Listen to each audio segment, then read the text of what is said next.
Сегодня у нас в гостях почетные гости,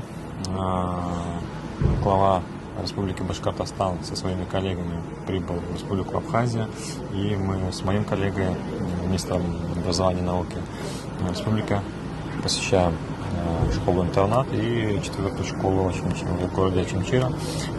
Эдуард Закирович, я рад вас приветствовать в моем родном городе. Спасибо. Я здесь родился.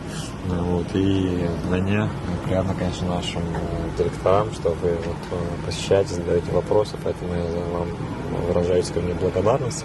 И надеюсь, конечно, что в ближайшее время ваши дети приедут, будут отдыхать здесь, дружить с нашими. И не только просто отдыхать, но и получать новые знания. Спасибо, спасибо.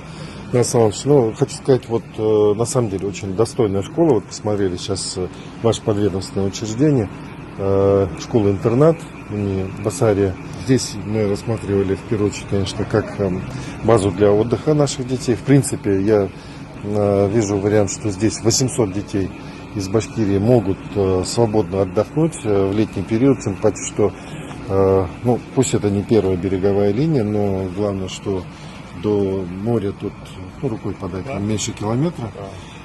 Условия на самом деле очень достойные. Я думаю, при небольшом, конечно, вложение все равно необходимо, потому что базу всегда надо все-таки под начало летней оздоровительной кампании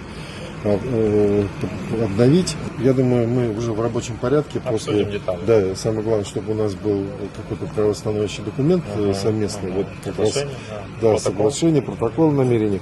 Отсюда уже я уверен, что наших